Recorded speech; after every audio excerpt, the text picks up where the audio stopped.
It was meant to be just another off-season training session, private, understated, barely a blip on the NFL radar. But what unfolded in a tucked-away facility in Miami wasn't merely a workout, it was a reckoning. Because Shedeur Sanders didn't just participate, he dominated. Let's make one thing abundantly clear. When a fifth-round draft pick starts commanding double takes from NFL executives, it signals a tectonic shift. And that's precisely what happened when Shedeur stepped onto the turf, surrounded by former pros, elite trainers, and a skeptical cadre of scouts who expected routine reps, not a revolution. What they witnessed was a masterclass. If you're drawn to the raw truth and the gritty, unfiltered drama that never makes it to the highlight reels, this is your channel. Subscribe. And if you're riding this Browns quarterback roller coaster to the bitter end, you'll want to stay locked in. This wasn't casual tossing. This was a quarterback unleashing precision-fueled fury. Seamless rollouts, laser-guided darts on the move, no-look touch passes dropped into tight windows like he was running a Madden simulation on all Madden difficulty. And the most jaw-dropping part? He made it look effortless. The atmosphere shifted tangibly. First came the quiet intrigue, then murmurs, then a surge of sideline chatter. Scouts reaching for their phones, assistant GMs leaning in, heads nodding, eyes widening. It felt like watching a guarded secret go viral in real time. What Shedeur delivered wasn't just mechanically pristine, it was disruptive. He shattered every lazy narrative tied to draft pedigree. He exposed every fragile line in scouting reports that claimed he needed time, and he forced front offices across the league to confront a daunting question. Did we just let a franchise quarterback slip through our fingers? This is the type of moment that sends ripples through film rooms and sends shudders through ownership meetings, because now there's undeniable footage of Shedeur outperforming, outmaneuvering, and outshining expectations. He wasn't just more refined than the rookie class, he was outclassing veterans already on payroll. Let's talk about poise. Imagine NFL alumni standing 10 feet away, scrutinizing your every movement, every release. Most would tense. Shedeur didn't blink. If anything, it felt like he was evaluating them. Calm, calculated, clinical, no wasted movement, no hesitation, just pure command. Every rep had the same electricity. Footwork, crisp, ball placement, surgical, chemistry with receivers, most of whom he had never thrown to before, felt telepathic. That kind of timing doesn't come from luck. It's the byproduct of obsessive repetition and maniacal work ethic. One veteran scout was overheard whispering, "That's a starting quarterback, not in a couple years, right now." Another compared the session to the most jaw-dropping private workout he'd seen since a future MVP lit up that same Miami turf a decade ago. Suddenly, Shedeur wasn't just a late-round prospect with upside, he became the conversation. And here's the twist that adds fuel to the fire. This entire performance was intentional. Sources say Shedeur specifically asked for high-level complexity. He didn't want a glorified throwing session. He requested collapsing pocket drills, delayed reads, blitz pressure, tight man coverage. He wasn't trying to impress. He was making a statement. "I'm not here to look good in shorts," he reportedly told a trainer. "I'm here to prove I should have been the first quarterback taken." After that showing, some scouts are starting to agree. But here's where it gets even more explosive. Several of the executives present weren't from Cleveland. Multiple franchises that passed on him entirely sent representatives out of mere curiosity. But by the end of the workout, that curiosity turned into full-blown regret.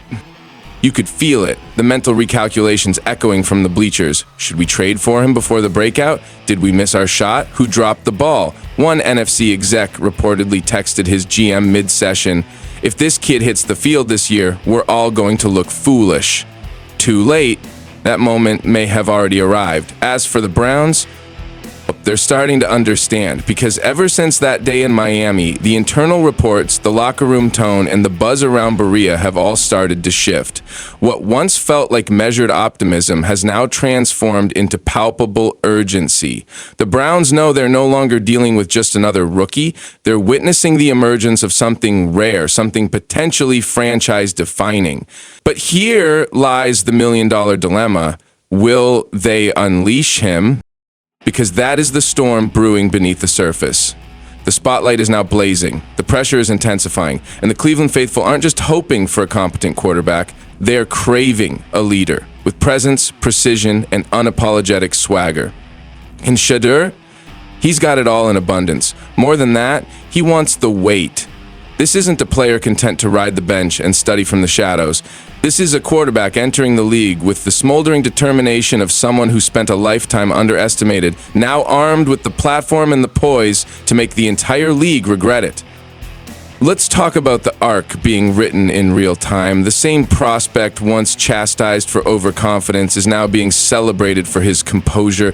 The quarterback branded a project is now making pro-level reads against elite competition. And the son of Coach Prime, the one so many dismissed as riding coattails, is now etching his own name in capital letters. Bold, distinct, unignorable. This isn't just a promising rookie tale. This is the kind of seismic narrative that defines a season, that galvanizes a locker room, that turns a raw talent into a rallying force and a dormant franchise into a legitimate threat.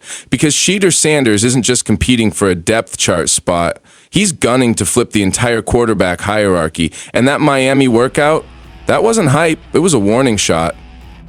Now, the game tape will soon speak for itself, but in the meantime, the whispers have become roars. Front office executives are revisiting old scouting reports with shaky hands. Coaches are rethinking snap distribution. Fans, they're already chanting. And Shedeur, he's still grinding, still locked in, still laser focused. Because deep down, he knows what the rest of the league is only just starting to realize. He never should have fallen to the 5th round. And now he's coming for every name and every franchise that let it happen. If that Miami session was a storm, the aftermath has been nothing short of a league-wide weather event.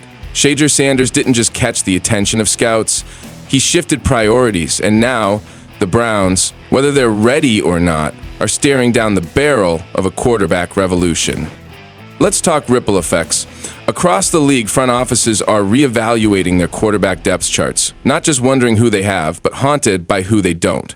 Teams that played it safe in the draft are watching Sanders ascend with a growing sense of dread, because if he becomes what he's hinting at, an elite, composed, dual-threat signal caller, then suddenly every other quarterback room starts to feel mediocre.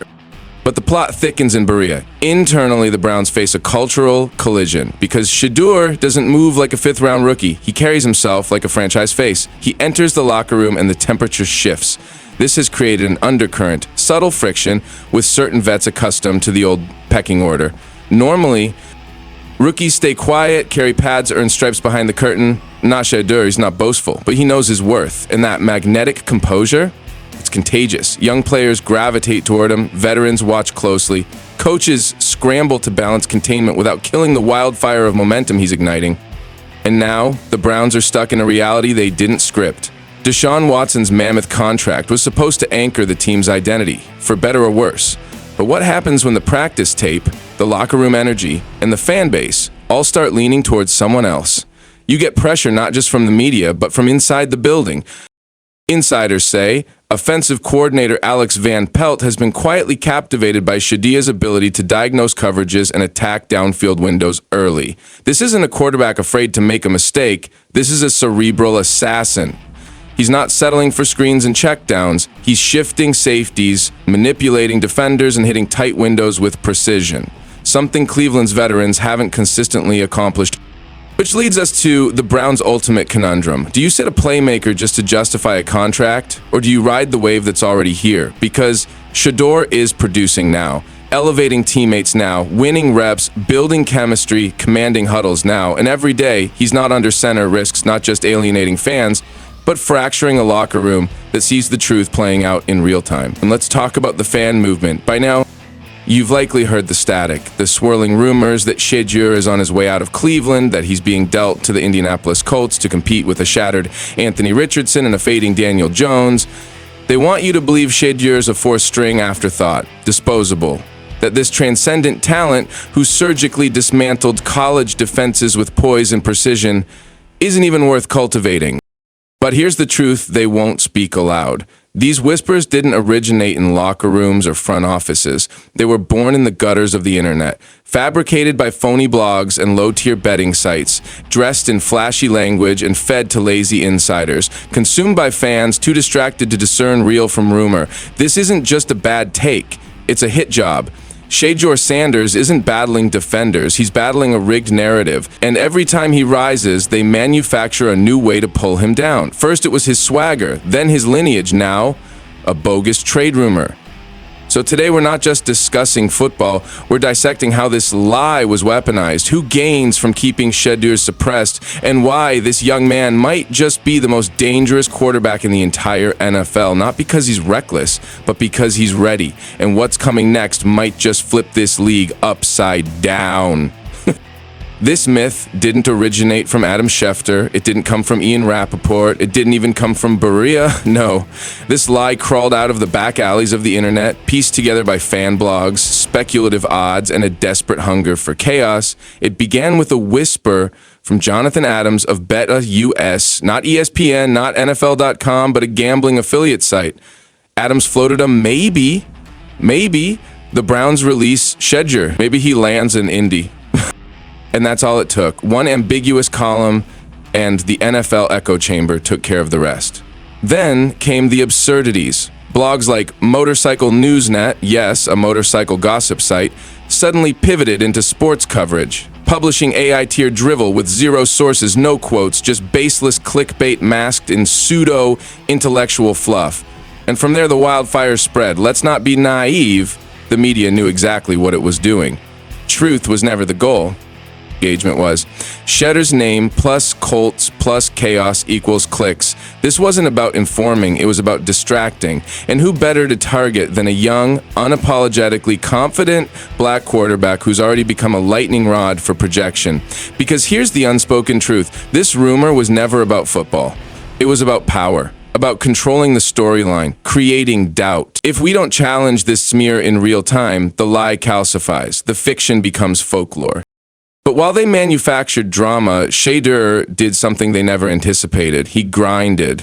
While anonymous insiders played telephone with fake headlines, Shedeur Sanders was in the brutal Texas heat, doing what he's always done. Not curated content for Instagram, not gimmicky PR stunts. Real work, grit, precision, sweat, equity. While the league sipped cocktails on private beaches and the media scrolled for gossip, Shedeur was at the Sanders Ranch, locked in with his wideouts, perfecting timing, chemistry, and trust. One of them, Gage Larvadain, an overlooked receiver who built real rhythm with Shedeur during rookie minicamp and OTAs. This wasn't a photo op. It was preparation. It was leadership. It was what winning looks like in July. You think Joe Flacco is out there in backyard sessions with fringe receivers? You think Daniel Jones is flying across states to build rapport with third stringers? Be serious. Shedeur's outworking every quarterback in that room before the pads are even unpacked. But that story, the one of discipline, leadership, and relentless grind, doesn't sell as easily. A black quarterback, grinding in silence, that doesn't move headlines like trade rumors and locker room controversy. Because here's the playbook. Show up early and they call you arrogant. Stay late and you're a distraction. But Shedeur? He's been preparing for this moment his entire life. And while the media spun fiction, Shedeur was writing receipts. One's only real work can cash. Now we arrive at the root question, why is there even trade talk at all? The answer is buried deep in the politics of Berea. Because this isn't about performance, it's about power. Let's drop the illusion.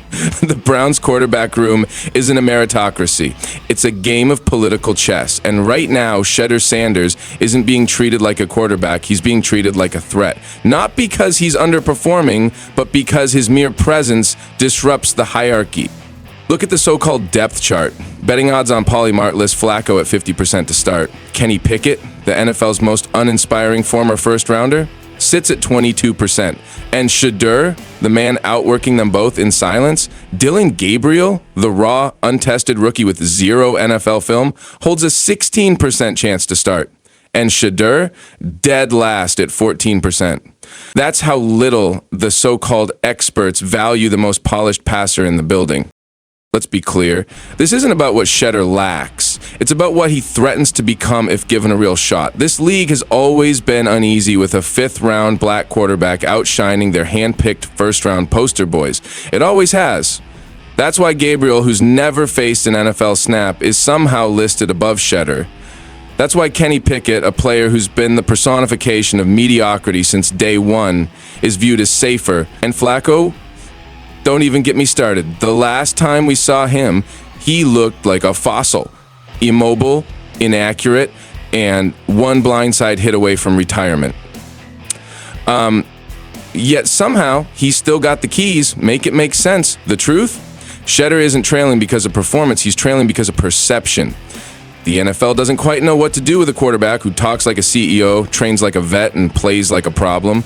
So instead, they keep him hidden, buried on the depth chart until they figure out how to mute him altogether.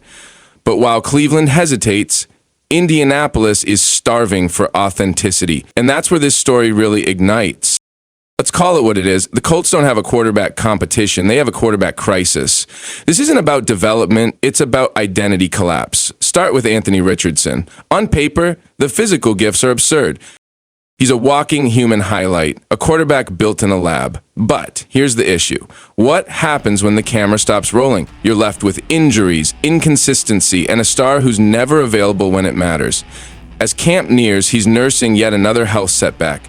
Colts fans won't say it aloud, but deep down, they know it. Anthony Richardson might be the dream they need to wake up from.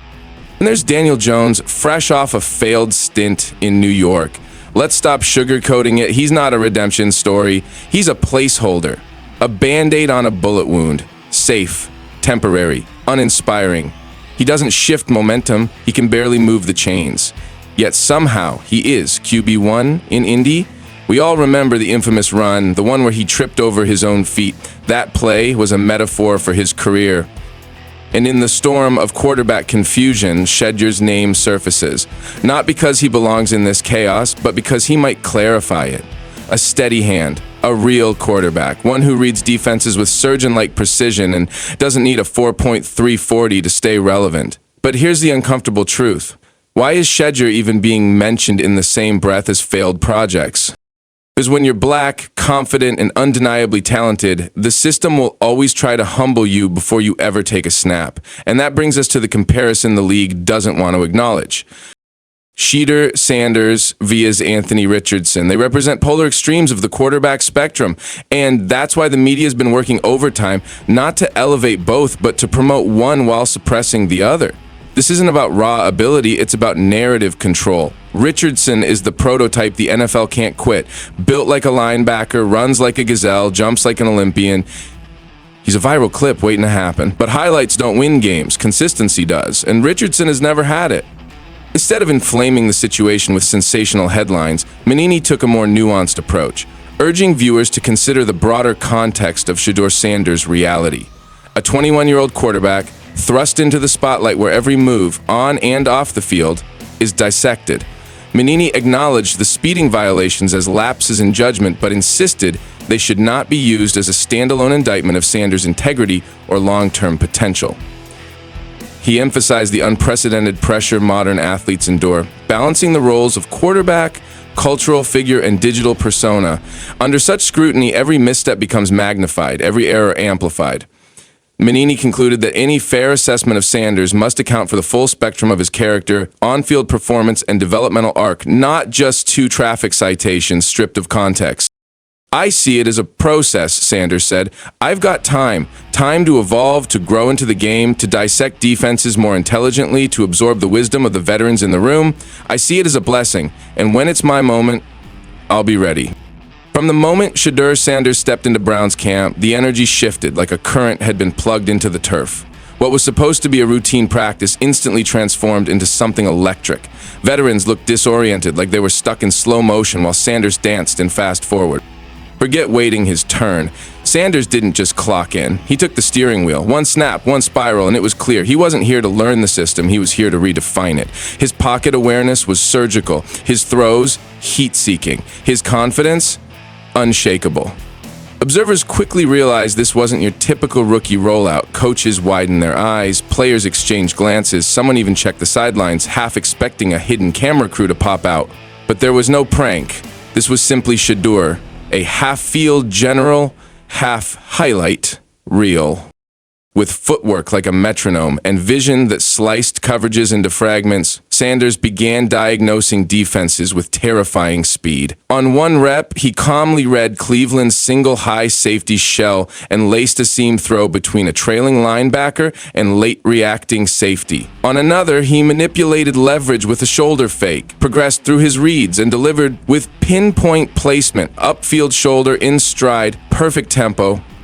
The Browns' defensive backs looked overmatched and out of sync. Press corners were neutralized by precision route releases. Linebackers widened to account for crossers, only to abandon the middle for Sanders to exploit. Safeties, stuck in purgatory between deep halves and underneath zones, couldn't recover fast enough. Attempts to jam were punished with back shoulder fades released before the break.